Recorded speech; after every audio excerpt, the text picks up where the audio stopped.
오늘요, 동물 네 마리? 동물 네 마리 나와요. 무슨 동물 나왔죠? 성경 읽은데?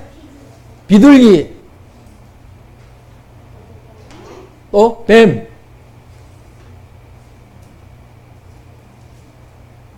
비둘기, 뱀. 비둘기 뭔지 알아? 새, 비둘기. 양. 또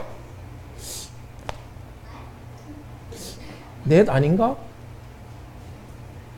빨간색으로 됐는데. 이리가 뭐예요? 그렇지. 늑대, 여우 비싼데 아주 막, 이리는 아주 막 이렇게 양을 막 잡아먹는 이리죠. 그런데 하나님 믿지 않는 사람은 이 중에 뭘까요? 네 개 동물 중에 하나님 믿지 않는 사람은? 뭐죠? 맞았어. 이리. 그럼 하나님 믿는 사람은? 양이 되고, 또? 비둘기도 되고, 또? 뱀. 좀 이상하다. 뱀이라니까. 근데 뱀이 이렇게 막 독 있는 뱀 말고, 뱀은 있잖아. 구멍에도 싹 잘 들어가고, 독사가 아니고, 독 없는 뱀. 모르지. 옥수수뱀인지, 그건 모르겠지만, 하여튼, 물지 않은 뱀. 그리고 아주 깨가 많은 뱀. 깨가 많아요. 구멍에도 싹 들어가고 막 이렇게 도망가기도 하고 꾀가 많아요. 지혜가 많은 게 뱀이야.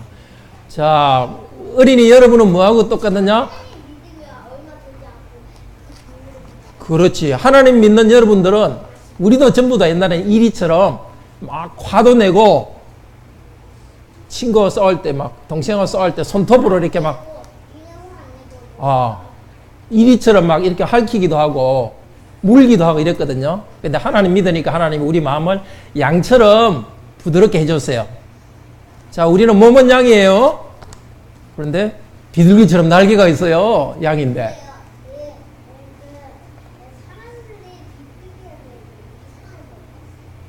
사람이 비둘기가 되면 이상하지. 그렇지. 그러니까 진짜 비둘기가 되는 게 아니라 그냥 한번 생각해 보세요. 여러분이 몸은 양이라고 생각해 봐요. 양처럼 착하고 부드러워요. 그 다음에 비둘기처럼 날개가 있어요. 날개가 있어서 착해요. 머리는 뱀처럼 어디로 갈지 이렇게 딱 빨리빨리 잘 가요. 에? 꾀가 많은 거. 그러니까 무는 게 아니라 뱀처럼 물면 안 되고.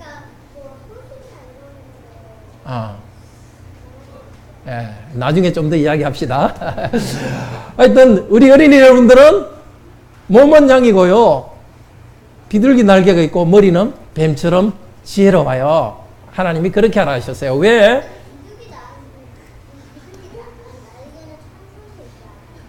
그렇지. 여러분은 천사하고 비슷해요. 하여튼 나중에 조금 더 이야기합시다. 자, 그러니까 세상 안 믿는 사람들은 아직도 예수님 모르는 사람들은 이리처럼 막 욕도 하고 막 물기도 하고 그러니까 우리는 어떻게 해야 되느냐? 양처럼 착해야 되지만은 뱀처럼 지혜가 있어야 돼요. 그러니까 딱 사람들이 나쁘게 말할 때는 그걸 싹 피하기도 해야 되고 그렇지만 나쁜 일을 잘해서는 안 되고 비둘기처럼 항상 착하게 돼야 돼요. 자, 여러분은 몸은 양이고요. 비둘기처럼 날개가 있고 머리는 뱀처럼 지혜로워요. 그렇지만 모두 다 예뻐요. 자, 우리 계속 하나님 말씀 들읍시다.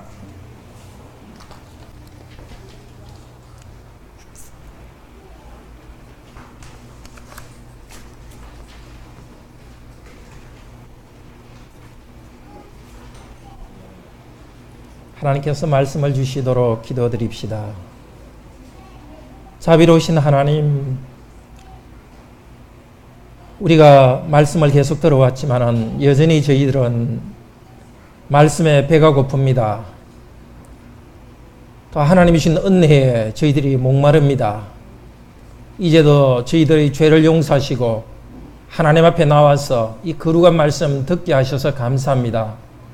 거룩하신 예수님, 2000년 전에 제자들과 함께 있으면서 제자들에게 직접 말씀해 주셨습니다.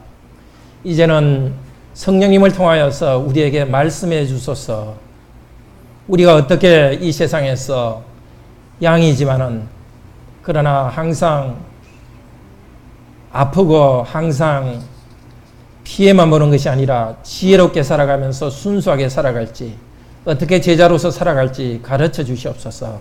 저희들이 잘 배우고 순종하게 도우소서. 주 예수 그리스도 이름으로 기도드립니다. 아멘. 우리 모두 예수님의 양들로서 이리와 같이 난폭한 이 세상에서 지혜롭고 순결하게 살아갑시다. 지난 시간에는 마태복음 10장 5절에서 15절 말씀 들었습니다. 교회는 복음을 신실하게 받아서 전하고 하나님의 평화를 누리는 공동체라는 말을 들었습니다. 그때 예수님께서는 몸으로 제자들과 함께 계시면서 제자들에게 주로 갈릴리 지역에 전도하러 보냈습니다. 그때 이 말씀하셨습니다. 그런데 지금은 하늘에서 성령님으로 함께 계시면서 같은 예수님께서 오늘 말씀하십니다.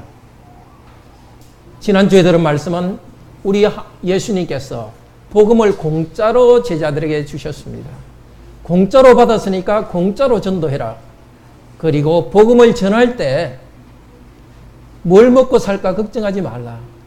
하나님께서 복음을 전하고 있을 때 경제적인 문제를 해결해 줄 것이라고 약속했습니다.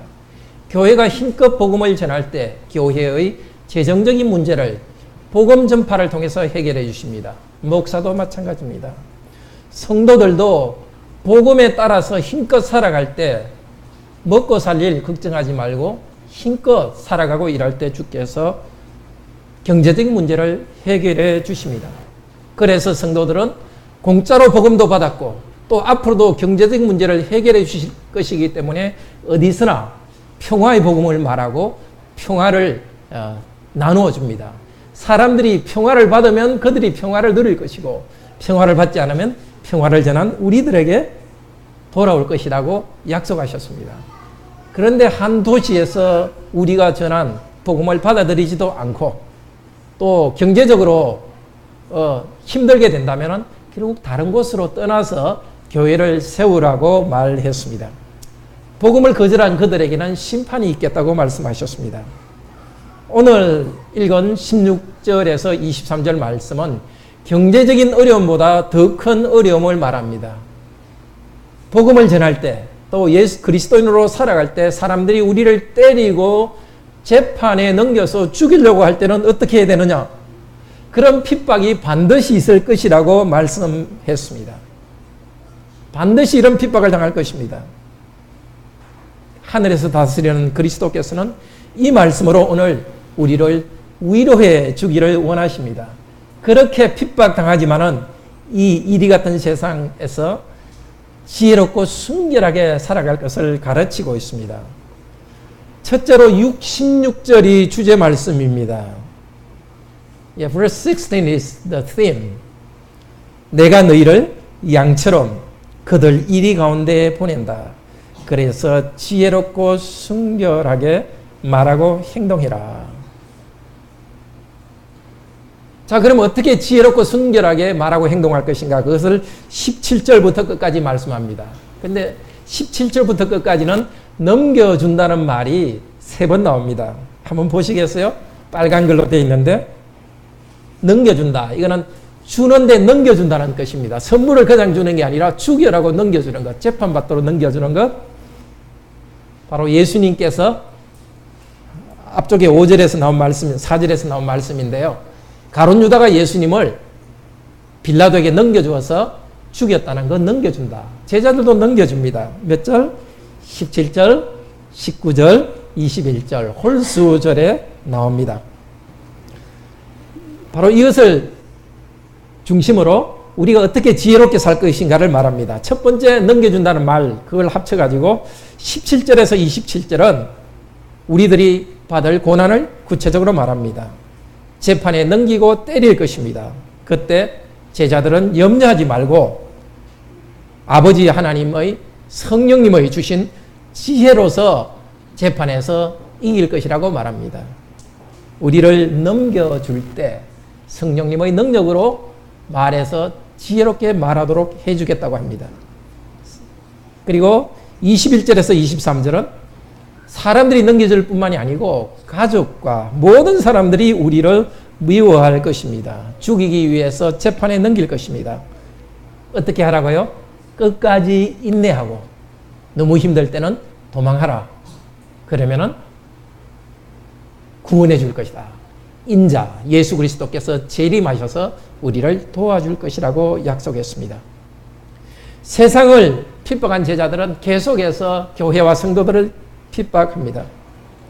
우리들 그 정도 큰 핍박이 없지만 우리 모두는 예수님 때문에 조그만 핍박과 고생은 다 해야 된다고 하게 된다고 말씀하시고 있습니다.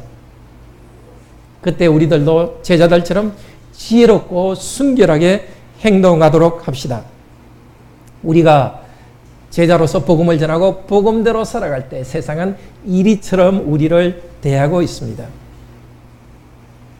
오늘 말씀 첫째로 우리는 이 세상에서 반드시 고난이 있으므로 지혜롭고 순결하게 살아가도록 합시다. 둘째로 사람들에게 비난받을 때 염려하지 말고 말씀과 성령님의 인도를 받아서 지혜롭고 순결하게 말합시다. 셋째로 어떠한 비난 가운데서도 인내하고 힘들면은 도망하면서 그리스도인답게 지혜롭게 순결하게 살면서 그리스도의 재림의 날을 기다립시다. 오늘 아침에도 성령님께서 우리 모두에게 하나님의 말씀과 성령님 안에서 이 지혜와 인내 또 순결함을 계속 공급해 주시기를 소원합니다.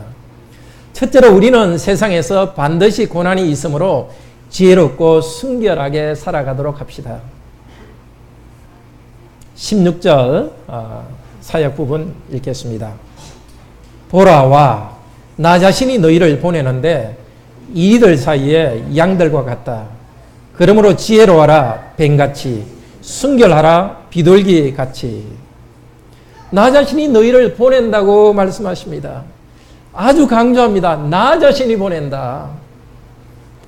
받은 사람을 사도라고 합니다. 사도들은 예수님께서 보냈기 때문에 사도다 그럽니다. 그런데 보내기 전에 예수님께서는 제자로서 가르쳤습니다. 제자들로 선택해서 가르치고 예수님의 양이 되게 했습니다. 그리고 예수님의 다른 양들을 찾아라고 보냈습니다. 그런데 예수님이 찾으시는 양들은 아직은 이리입니다. 제자들이 전도해서 믿게 될 사람들은 아직은 난폭하고 사납습니다. 예수님의 제자들이 양들로서 복음을 전할 때 잡아먹듯이 달려듭니다. 원래 예수님의 제자들도 이리였습니다.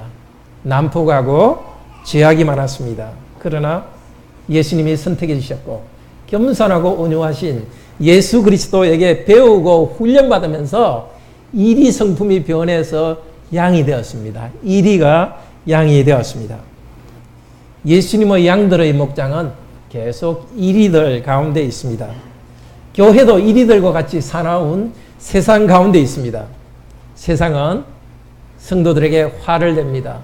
말로서 상처를 줍니다. 핥힙니다. 그런데 예수님께서는 우리를 양으로서 이리들 가운데 보냈습니다.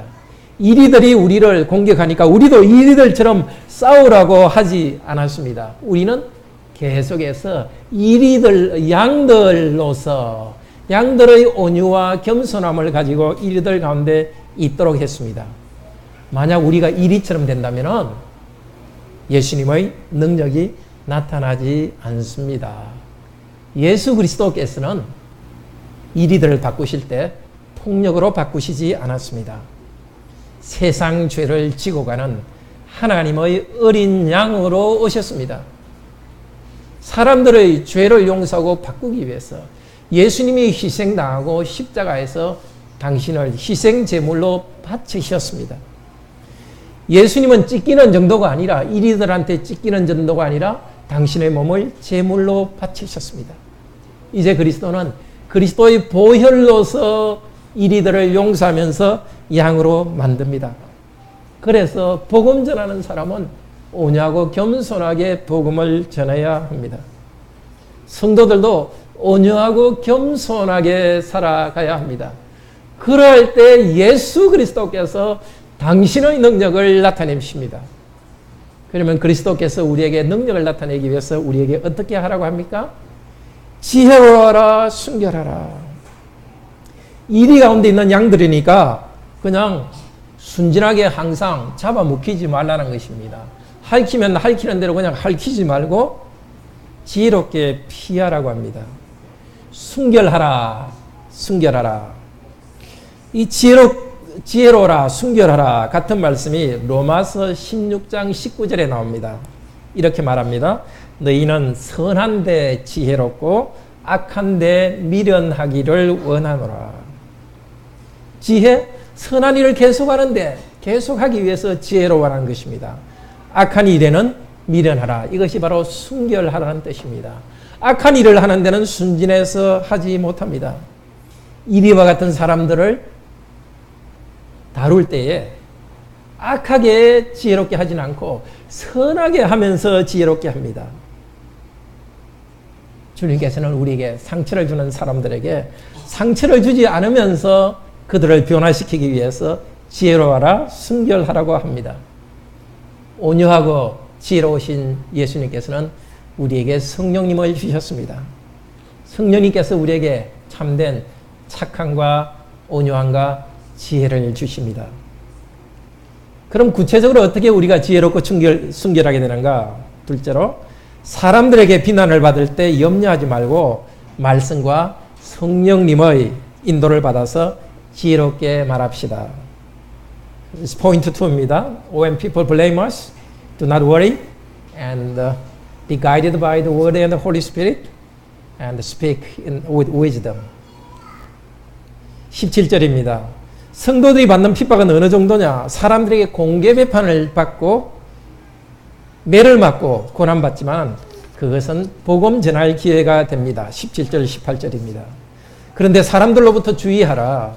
왜냐하면 그들이 너희들을 공회를 향해 넘겨줄 것이고 그들의 회당에서 너희를 채찍질할 것이기 때문이다. 그리고 총독들에게 또 왕들에게 나 때문에 끌려갈 것인데 그들과 그 이방인들에게 증거로 되리라. 사람들로부터 주의하라. 마태복음 7장 15절에서도 말씀하셨습니다. 거짓 선지자로부터 주의해라. 겉으로는 말씀을 잘 가르치는 것 같지만은 사실은 거짓을 하고 있다는 것입니다. 마찬가지로 우리 주위에 있는 사람들이 겉으로는 굉장히 점잖고 얌전하고 나한테 친절해 보이지만은 그 사람들도 그리스도를 믿지 않으면 우리에게 핍박을 줄 가능성이 있다는 것입니다. 모든 사람은 죄인이기 때문에 어느 정도는 우리에게 고통을 줄 것이기 때문에 주의하라고 말합니다. 제자들을 공회에 넘겨줄 것입니다. 공회라 하지 않고 공회들이라고 합니다. 그러니까 예루살렘에 사내들인 공회도 있었지만은 이스라엘 곳곳에는 그 공회들이 있었습니다. 지역마다 한 24명의 남자들이 모여서 재판을 하고 매를 때리기도 합니다. 그 재판하는 곳에 넘겨준다고 합니다. 그 회당들 여러 개가 모여가지고 하나의 재판소를 구성하게 되겠죠. 근데 거기서 재판하고 매를 때릴 것이다.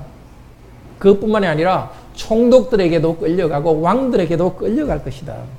그러니까 이스라엘 동족으로부터 재판을 받고 고난받을 뿐만이 아니라 이방인으로부터 재판을 받을 것이라고 합니다. 유대인들은 군대의 힘을 가진 아주 강한 메시아 그리스도 왕을 기다렸습니다. 근데 예수님은 연약하고 십자가의 보혈로서 구원하신다 하니까 도저히 그런 왕은 받아들일 수 없었고 그런 왕을 전하는 제자들을 그들은 채찍질했습니다.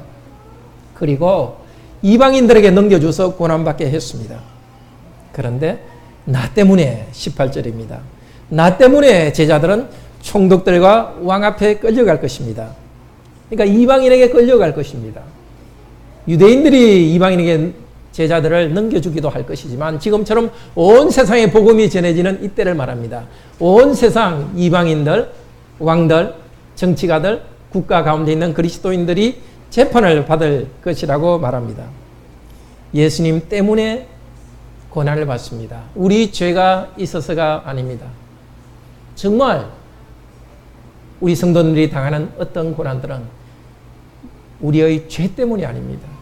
예수님 때문에 받는 고난이 있습니다. 제자들도 사람들의 병을 고쳐주고 참 평화의 말을 전했습니다.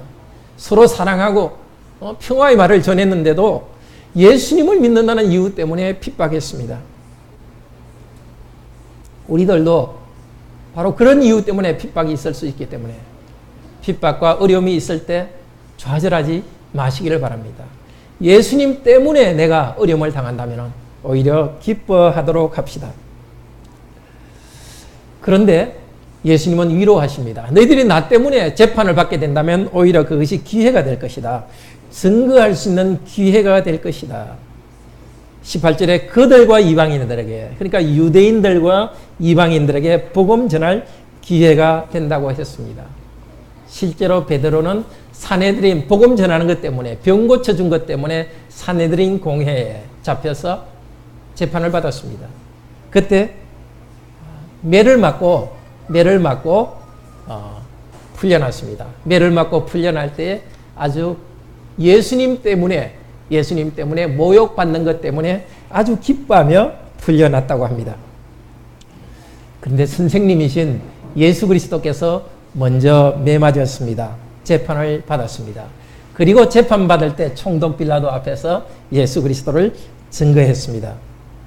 그렇기 때문에 예수님의 제자인 우리들도 예수님 때문에 재판도 받고 비난도 받고 매도 맞을 것입니다.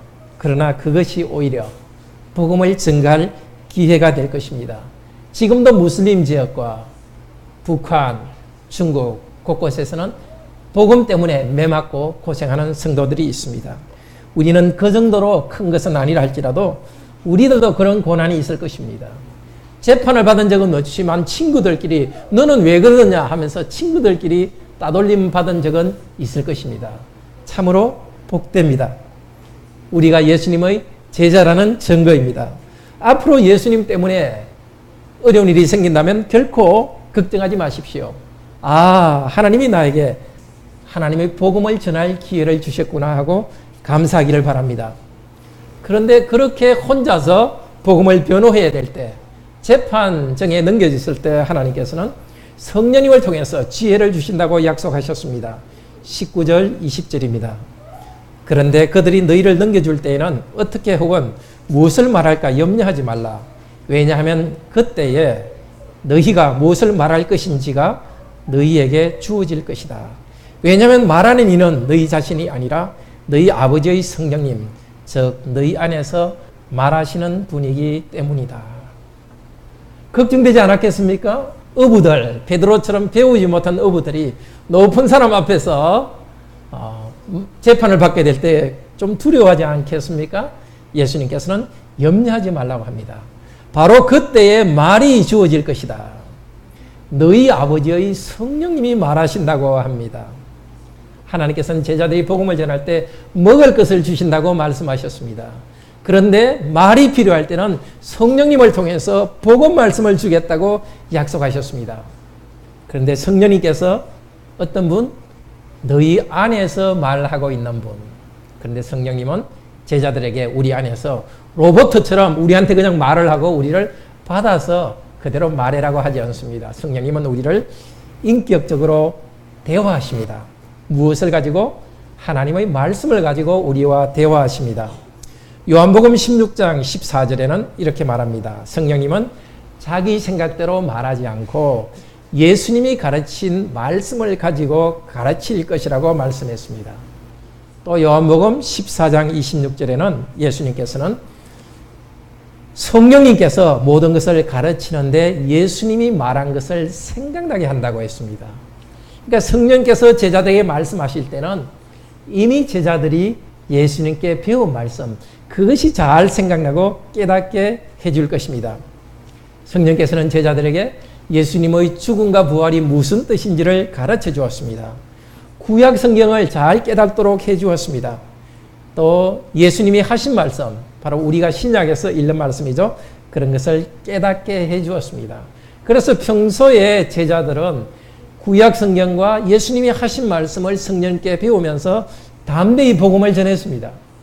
근데 이제 법원에 가서 재판받을 때도 아주 위험할 때도 사람들이 협박할 그때도 성령께서는 계속 가르쳐 준다는 것입니다. 평소에 배워온 대로 이제 새로운 상황, 어려운 상황에서도 성령께서 지혜를 주셔서 그 말씀을 주신다고 합니다. 정말 그랬습니다. 사도행전 4장 14절에 보면은 이 사내들인 공회에 있는 많이 배운 사람들이 깜짝 놀랐습니다. 베드로는 배운 사람이 아닌데도 어떻게 그렇게 성경을 잘 알고 말을 잘하는지 성령님께서 베드로와 함께 있으면서 말하셨습니다. 사도들은 성령님을 통해서 하나님의 말씀을 전했습니다. 놀라운 일입니다. 우리들도 사람들이 우리가 예수님을 믿는다고 비난할 때에 걱정하지 마십시오.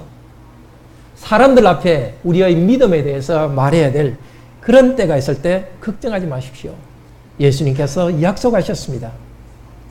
평소에 우리 안에서 말씀하시던 성령님께서 우리에게 말할 지혜를 준다고 약속하셨습니다. 교회 예배에서 성령께서 말씀하시는 것을 잘 배웁시다. 찬양하면서 성령님으로 충만하도록 합시다. 가정에서도 말씀을 잘 읽고 배우면서 성령님께 배웁시다. 우리에게 말씀을 깨닫게 해주실 것이고 또 우리가 살아갈 지혜를 주실 것입니다. 그렇게 말씀을 배우면서 성령님의 인도를 받는 성도들은 직장에서 아주 어려운 일을 당할 때도 어떤 위기가 올 때 같은 성령께서 우리에게 지혜를 주실 것입니다. 기억하십시오. 우리가 하나님을 의지하여 말할 때 성령께서 우리 안에 말하고 계십니다. 우리 안에 말하고 계시던 우리 안에 인도하시는 성령께서 위기의 순간에도 우리를 인도할 것입니다. 어려운 상황에 결코 당황하지 마시고 말씀을 기억하면서 성령님의 인도를 받으시기를 바랍니다. 셋째로 어떤 비난 가운데서도 우리는 인내하며 그리스도인답게 말하고 살고 또 때로는 지혜롭게 피하면서 주님의 날을 지혜롭게 기다립시다. 우리가 성도들이 핍박을 받을 때 이웃 사람들만 핍박하는 것이 아닙니다. 21절, 22절입니다. 심지어 그런데 형제들이 형제들을 아버지가 자녀들을 죽음을 향해 넘겨줄 것이며 자녀들이 부모를 대항해 일어나 또한 그들을 죽일 것이다. 너희가 내 이름 때문에 모든 자에게 미움을 받고 있게 될 것이다. 사랑하는 형제, 부모, 자녀들로부터 핍박을 당할 것이라 했습니다. 우리 형님이 예수 믿으니까 죽여버려야 되겠다. 우리 아버님이 예수 믿으니까 죽여주세요 하면서 일반 법원에 가가지고 고발합니다. 무슬림 지역에서 일어나고 있는 일입니다. 지금까지 성도들이 그런 고난을 당하면서 복음이 왔습니다. 왜 가족들에게도 미움을 받습니까? 내 이름 때문에, 예수 이름 때문입니다. 예수 그리스도를 알지 못하는 사람은 모두 그리스도인을 미워하는 경향이 있습니다. 예수 믿는 사람을 미워하는 경향이 있습니다. 물론 우리가 예수님을 믿기 때문에 참 부드럽고 또 사랑으로 대해줄 때는 좋아합니다. 그렇지만은 자기들이 알지 못하는 예수님을 하나님으로 믿고 예배하는 것을 보면은 화가 납니다. 가족들도 화를 냅니다. 왜 그렇게 쓸데없는 데 시간을 낭비하고 있느냐? 왜 그렇게 쓸데없는 일에 돈을 낭비하고 있느냐? 왜 예배 드린다고 주일에 그렇게 시간을 낭비하고 그 시간에 공부나 하지, 일이나 하지? 뭐 그렇게 헌금한다고 돈을 낭비하냐? 같이 믿는, 함께 예수님을 믿는 가족들도 그리스도를 잘 알지 못하면은 우리에게 핍박합니다. 형식적으로 교회 다니는 가족이 있으면 우리를 사실은 핍박합니다. 뭐 교회에 잠깐 예배 드리면 예배 한 번만 드리면 되지 뭐 성경 공부까지 하려고 그래. 그리고 예배 드리고 와서는 또 그냥 다른 일도 하고 그러면 되지. 너희 교회는 뭐 그렇게 별나고 너는 뭐 그렇게 별나게 하나님을 믿느냐 하고 그냥 자기들처럼 신앙의 초보 단계에 머물러 있으라고 합니다. 하나님 말씀대로 살면, 정직하게 살면 손해볼 때도 있지 않습니까? 그러지 말고 그냥 대충 하면서 돈이나 벌으라 하면서 믿는 가족들도 우리들이 거룩하게 사는 것을 싫어하는 경우가 있습니다. 그러면 다른 사람처럼 뭐 결혼하기 전에 애도 낳고 그냥 혼수로 가져오지 너는 왜 이렇게 별나냐고. 믿지 않는 믿는 부모들도 그냥 가볍게 생각할 수 있습니다. 그러니까 복음을 위해서 사는 것이 자기들의 유익이 되면 좋아하지만 자기들이 알지 못하는 영적 세계에서 하나님을 더 사랑하고 말씀을 배우고 더 거룩하게 살아가면 사람들이 싫어하고 가족들도 싫어할 수 있습니다. 요한복음 15장 18절에서 예수님께서 말씀하셨습니다. 세상이 너희를 미워하면 너희보다 먼저 나를 미워한 줄로 알라. 우리가 예수님을 바로 믿는 것 때문에 미워한다면 그들이 예수님을 먼저 미워한 것을 아시기를 바랍니다. 너희가 세상에 속하였으면 세상이 자기의 것을 사랑할 것이나 너희는 세상에 속한 자가 아니요 도리어 세상으로부터 나의 택함을 입은 자인 거로 세상이 너희를 미워하느니라. 이 바로 앞에 예수님께서는 너희들은 서로 사랑하라 이렇게 하셨습니다. 제자들은 서로 사랑하고 사람들에게 사랑을 주는데도 선행을 하는데도 사람들은 그리스도인들을 미워합니다. 예수님을 미워하기 때문에 미워합니다. 그리스도를 알지 못하는 보통 사람의 마음은 사탄의 영향하에 있습니다. 아주 악한 일을 하지 않더라도 그리스도를 알지 못하는 사람들은 이 세상의 영향을 주고 있는 사탄의 권세 아래에 있습니다. 그래서 예수 그리스도 안에서 우리의 영이 새롭게 되어서 거룩하게 될 때는 사탄이 믿지 않는 사람들을 막 움직입니다. 그래서 별거 안 가지고 우리에게 터집을 잡고 괴롭힙니다. 예수 그리스도를 싫어하기 때문에 우리 안에 있는 예수 그리스도를 싫어하기 때문에 이유 없이 우리를 괴롭힙니다. 아니 이유가 있는 거죠. 예수님이 싫으니까 우리를 괴롭힙니다. 믿지 않는 사람들의 생각을 육신의 생각이라 합니다. 자연적으로 살아가는 사람들의 생각은 하나님의 생각과 원수가 된다 했습니다. 육신의 마음은 성령의 마음과 서로 적이라고 했습니다. 우리가 적으로 삼는 것이 아니라 그냥 우리는 예배하고 거룩하게 살아가는데도 사람들은 우리를 적으로 대한다는 것입니다. 이것을 알아라고 예수님이 말씀하는 것입니다. 이것이 영적 세계입니다. 마귀의 영향 안에 있는 이 세상 사람들은 우리로는 알 수 없는 우리가 잘못한 것은 우리는 없는데도 교묘하게 우리를 괴롭히는 사탄의 도구가 되고 있습니다. 자기들처럼 나쁘게 살지 않으니까 싫어하기도 합니다. 그러니까 모든 사람들이 우리를 좋아할 것이라는 기대를 버립시다. 나는 그리스도인으로서 정말 양보도 하고 부드럽게 살아갈 것이다. 그러니까 믿지 않는 사람과 모든 사람이 나를 좋아할 것이다. 직장에 가서도 모든 사람이 나를 좋아할 것이다. 정말 아닙니다. 경험하셨을 것입니다. 오히려 선하게 살아가는 그것을 미워해가지고 우리를 괴롭히는 사람도 있었을 것입니다. 그런 이유를 말하지 않고 단지 영적인 세계에서 사단이 우리를 갖다가 괴롭히는 도구로서 사용되기도 합니다. 사람들에게 미움받을 때 결코 흔들리지 마십시오. 물론 우리가 잘못한지를 돌아봐야 되지만은 단지 사탄이 우리를 공격하기 때문에 그런 일이 있습니다. 이리처럼 우리를 이유 없이 달려드는 사람, 이유를 발견하지 못할 때는 바로 우리가 하나님의 사람이기 때문입니다. 그들에게 이리처럼 같이 싸우지 맙시다. 계속해서 그리스도를 경배하고 양처럼 겸손히 믿음의 길을 갑시다. 구체적으로 우리에게 권면하십니다.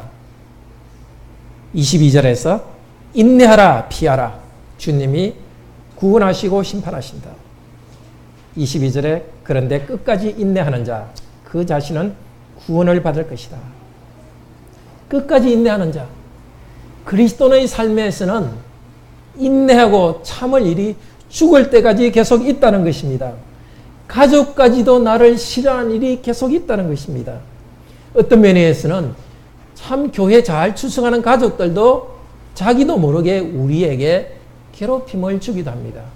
가족들 그들도 죄인이기 때문에 이유 없이 우리가 하는 경건한 일을 싫어할 수도 있습니다.